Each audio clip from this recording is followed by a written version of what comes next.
Vous retrouvez sur les antennes de Nyota Télévision pour vous informer. A toujours été un plaisir pour Nyota, pour nous.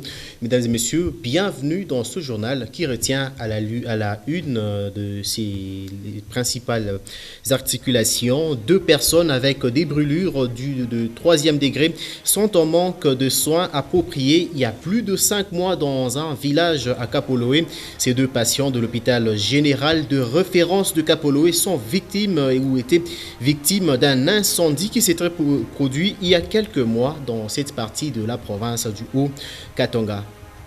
À suivre également dans ce journal, 7 ans jour pour jour depuis le décès du colonel Mamadou Ndala, ce brillant militaire est décédé à 35 ans dans une embuscade non loin de l'aéroport de Béni. Un triste souvenir pour les habitants de la partie est de la République démocratique du Congo. Pour tout Congolais, nous y reviendrons avec beaucoup de détails dans ce journal. Ce journal s'ouvre par cette information de l'enseignement primaire, secondaire et technique en illustration. Les élèves du primaire et secondaire reprennent les cours le mardi 5 janvier 2021 après les vacances de Noël anticipées d'une semaine. C'est ce qu'annonce le calendrier scolaire 2020-2021 selon le ministre de l'enseignement primaire, secondaire et technique Willy Bakonga, interviewé ce 2 janvier sur les antennes de la radio Okapi, sauf avis contraire de la cellule technique de riposte au Covid-19 et du ministère de la Santé. La date de reprise des cours n'a pas changé. Rappelons que le début des vacances de Noël prévues pour le 24 décembre 2020 par le calendrier scolaire a été anticipé d'une semaine, soit le 18 décembre 2020. Une des mesures prises par le président de la République et chef de l'État, Félix Antoine Tshisekedi Tshilombo, pour lutter contre la 2e vague des contaminations au coronavirus dans le pays. Et puisqu'on parle de cette pandémie, retenez que le bulletin de l'équipe de riposte du coronavirus en République démocratique du Congo rapporte que 149 nouveaux cas de Covid-19 ont été enregistrés pour la journée du vendredi 1er janvier 2021, dont 96 à Kinshasa, 51 au Congo central, 1 dans le Haut-Katanga et 1 dans la province du Kasaï. En revanche, 15 nouvelles personnes sont sorties guéries des centres de traitement du coronavirus. Le même document signale également qu'il y a eu 4 nouveaux cas de décès sur toute l'étendue de la République démocratique du Congo. Ainsi, le cumul des cas est de 17 700, dont 17 699 cas confirmés et 1 cas probable, 595 décès et 14 716 personnes déclarées guéries en République démocratique du Congo. La province du Haut-Katanga compte à ce jour 462 cas positifs de Covid-19. Et ici, à Lubumbashi, nous allons parler des infrastructures. Les canalisations situées le long de la route Kiwele sont bouchées et cette situation est à la base des inondations. L'eau ne s'est pas coulée normalement. Elle déborde jusqu'au niveau de la chaussée et précipite la dégradation rapide de celle-ci. À première vue, l'on a comme impression que l'eau coule normalement dans cette canalisation. Mais un peu plus loin, c'est le désastre. Le caniveau a disparu, les eaux ont débordé au point d'inonder quelques parcelles situées le long de la route Kiwele au quartier Congo. À la base de cette situation, les ordures et autres saletés que l'on jette dans des canalisations empêchent l'écoulement des eaux.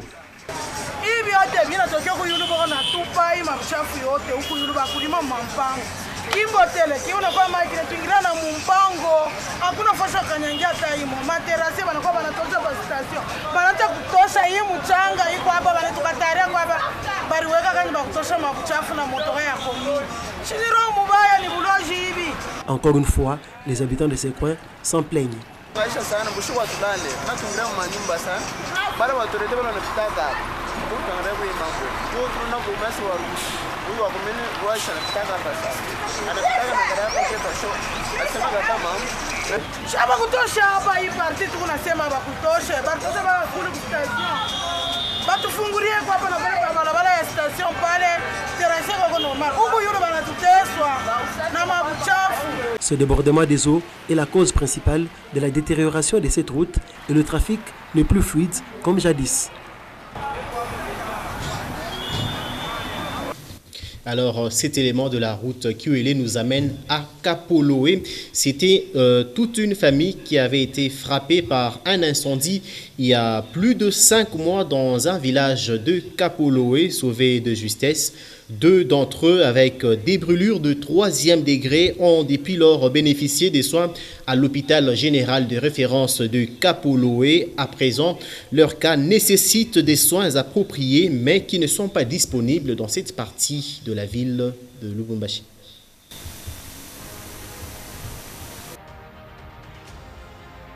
Béatrice Mouila et sa petite fille Gloria Samba n'ont eu la vie sauve que grâce aux médecins de l'hôpital général de référence de Kapoloé. Brûlés jusqu'au 3e degré, les plaies cicatrisent, mais après plus de 5 mois de traitement, leur cas demande désormais des soins spécifiques. C'est notamment une plastie, selon le docteur Bienvenu Kabunzibine Kalunga, médecin directeur de l'hôpital de référence de Kapoloé et chargé des soins de ces 2 victimes. Grandes brûlures qui ont connu un accident sur les Kambi au niveau du lac. Faute de moyens financiers, Béatrice Mouila et sa petite fille bénéficient de l'hospitalisation gratuite et l'hôpital de Kapoloé qui les aide peine présentement à leur fournir des soins de qualité. L'hôpital se sent de plus en plus asphyxié.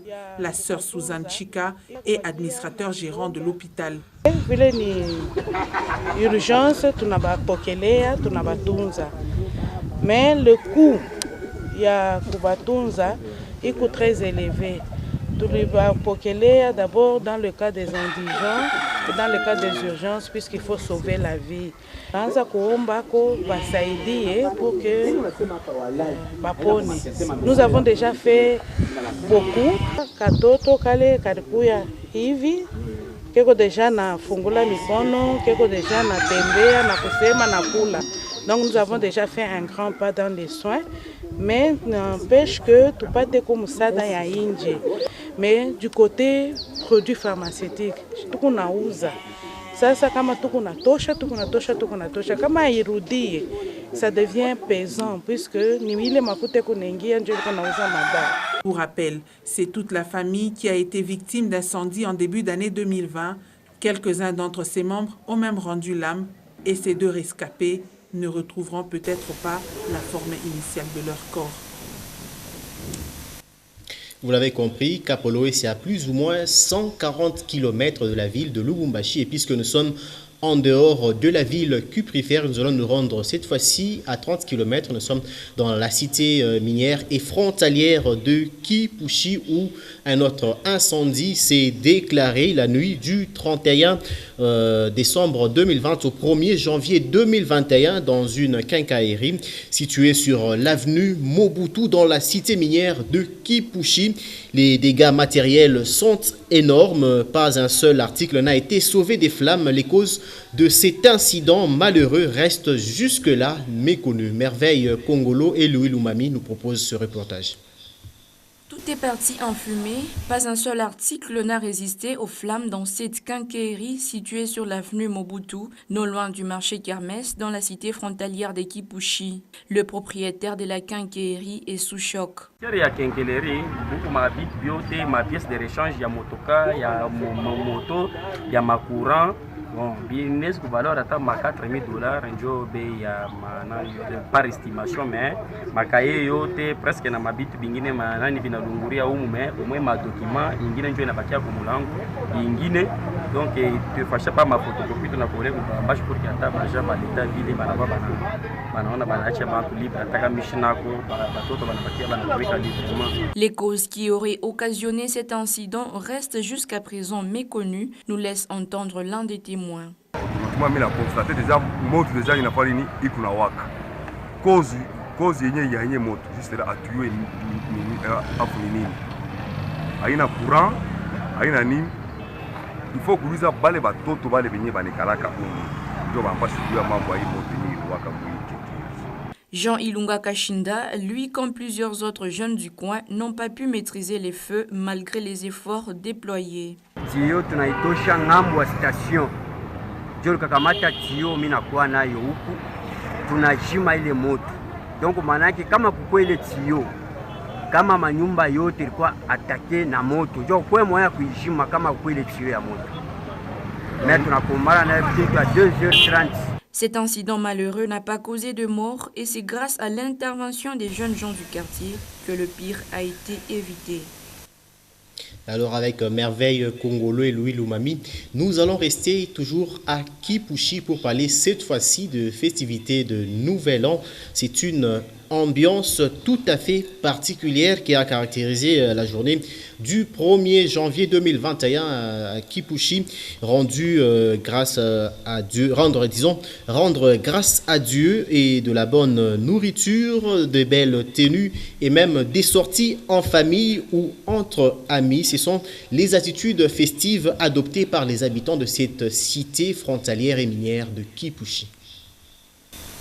1er janvier, jour des Nouvel An, célébré avec faste dans la cité frontalière de Kipushi. D'abord, dans la matinée, plusieurs se sont rendus dans leurs églises respectives, une façon de remercier Dieu pour cette nouvelle année accordée à tout le monde.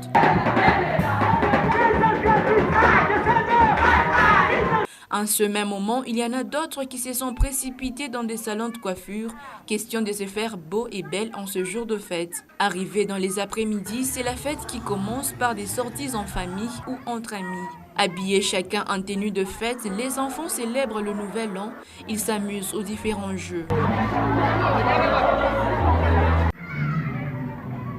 Et les adultes, quant à eux, c'est par un plat et un verre partagés ensemble qu'ils ont décidé de passer les derniers moments du premier jour de l'an 2021.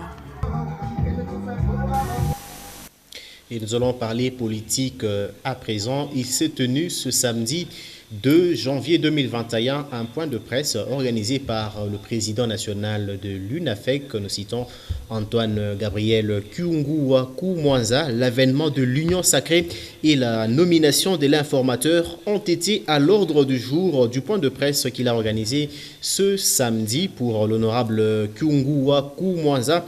L'Union sacrée n'est pas une blanchisserie et l'honorable Bahati Lukwebo est à sa place et va identifier la nouvelle majorité à l'Assemblée nationale. Le président national de l'Union nationale des fédéralistes du Congo était devant les chevaliers de la plume et du micro ce samedi 2 janvier 2021. L'honorable Antoine Gabriel Kyungwa Kumwanza a passé au peigne fin toutes les questions politiques de l'heure de l'Union sacrée jusqu'à la nomination de l'informateur. Avec la formule de Zaki, on fait la paix. On fait la paix avec tout le monde. Allons nous regrouper ensemble dans une famille. Nous sommes tous Congolais, chacun a sa tendance politique, chacun a ses convictions politiques, chacun a son organisation politique, mais il y a quelque chose qui nous rassemble, le peuple congolais, la nation congolaise.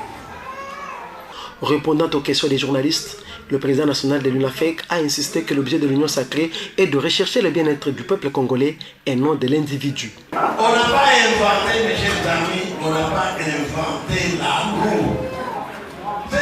Et puis, il n'y a nulle part dans la Constitution où on dit on a nommé par ordonnance un informateur. Il n'y a pas. Ici, on dit qu'il a été chargé d'informer.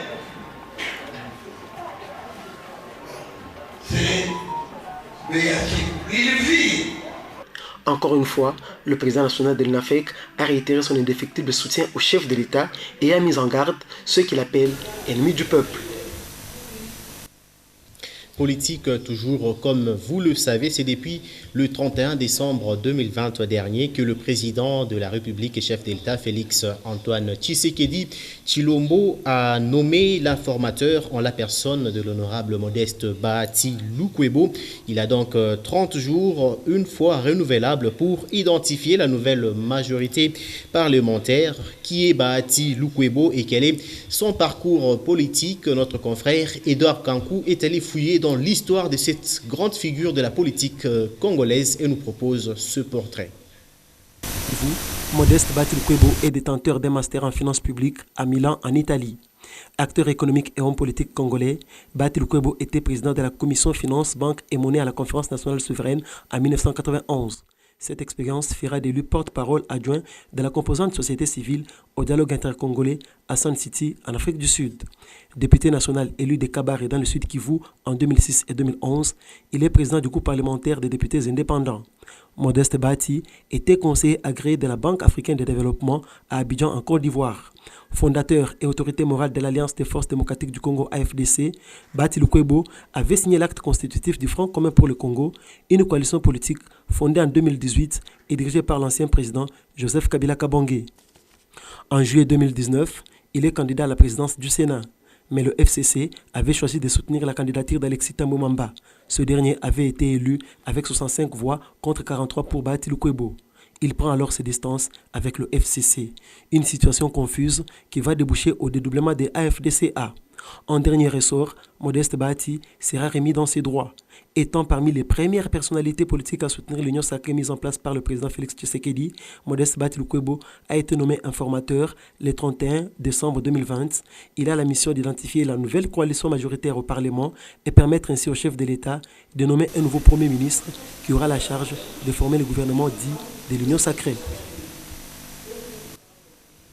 Vous le savez peut-être, la politique influe positivement sur l'enseignement, notamment dans les différentes écoles de la République démocratique du Congo et même de Lubumbashi. C'est ainsi qu'ils sont désormais 25 les élèves que le complexe scolaire Bellevue Lubumbashi a fait inscrire à l'université Bellevue College de Washington 2 ans déjà, depuis qu'un partenariat existe entre les deux institutions d'enseignement. La première promotion qui a quitté la République démocratique du Congo dimanche dernier pour le pays de Donald Trump est déjà dans le bain. C'est ce que nous disent Pascal Mangala Marmotte et Meshak Kayembe. Couleur de Bellevue College déjà enfilée, ces nouveaux étudiants de l'université Bellevue de Washington n'attendent désormais que la fin des vacances pour démarrer avec les enseignements.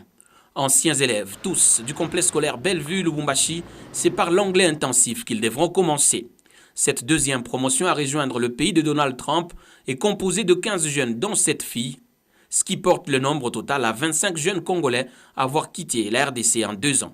Certains avantages que les États-Unis nous offrent, plus précisément Bellevue College, c'est par exemple la facilité de pouvoir obtenir un bon travail dans certaines grandes entreprises qui se trouvent là-bas, comme Microsoft, Amazon, Facebook, T-Mobile. Un peu triste de laisser ma famille, mais sinon je suis très heureuse de prendre cette nouvelle étape dans ma vie. Nous y allons pour étudier, pour découvrir de nouvelles choses, pour pouvoir apporter un plus à notre pays. Un résultat d'un partenariat noué depuis 2019 et qui court jusqu'en 2024 entre ces deux institutions d'enseignement. Avant leur déplacement, ces anciens élèves du complexe scolaire Bellevue Lubumbashi ont reçu quelques conseils de M. Joseph Tuité, président de cet établissement scolaire. Nous vous recommandons d'être toujours parmi les gens qui distinguent, les distinctions. Et c'est ce qui renforce les liens que nous avons avec eux. Pour dire que l'excellence, le travail est bien fait. Accompagnés jusqu'à l'aéroport de la Loano par les parents et quelques responsables de l'école qui les a formés, ces lauréats ont eu le temps de faire des selfies et autres photos en souvenir avant l'embarquement. C'est après environ 5 ans d'apprentissage aux États-Unis d'Amérique que ces jeunes Congolais pourront revenir au pays comme experts dans quelques domaines d'exploitation et la République démocratique du Congo pourrait ainsi bénéficier de leur savoir-faire pour son développement. Et nous allons prendre à présent ce souvenir évoqué dès l'entame de cette édition de journal, également dans le sommaire. 2 janvier 2014, 2 janvier 2021, cela fait exactement 7 ans depuis qu'était assassiné le colonel Mamadou Moustapha Ndala, un officier militaire de 35 ans, originaire du territoire de Ouamba, qui fut commandant de la 42e bataillon de commandos des unités de réaction rapide des forces armées de la République démocratique du Congo, FARDC. En sigle, son assassinat s'était déroulé à quelques mètres de l'aéroport de Beni dans une embuscade attribuée aux rebelles ougandais de ZADF.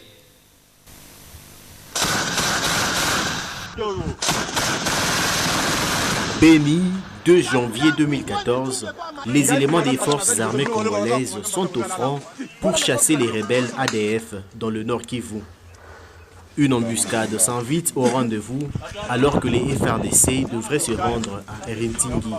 Le colonel Mamadou Ndala et 2 de ses gardes sont surpris par une requête et ne se relèveront plus. Une panique surprend ainsi les autres militaires congolais qui viennent de perdre l'un des meilleurs soldats dans cette jeep qui brûle encore. Règlement de compte interne dans l'armée régulière ou une responsabilité des ADF, en tout cas difficile de savoir quelle thèse est vraie. Après plus d'1 mois de procès pour identifier les coupables, la Cour militaire du Nord Kivu condamne le colonel Birocho Nzangu à la perpétuité. Il lui est reproché d'avoir trahi le pays et comploté avec des rebelles. Originaire du territoire de Rwamba, le colonel Mamadou Ndala fut apprécié par la population de la partie est de la RDC pour sa détermination.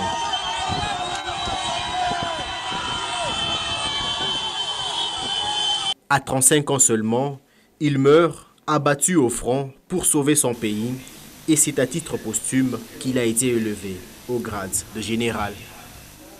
Et c'est avec ce retour sur les faits du 2 janvier 2014 que nous mettons un terme à cette grande édition de journal sur notre télévision. Mesdames et messieurs, de partout où vous nous avez suivis, nous vous disons sincèrement merci d'avoir choisi votre chaîne pour vous informer. Ce journal s'achève, mais les informations continuent sur www.nyota.net.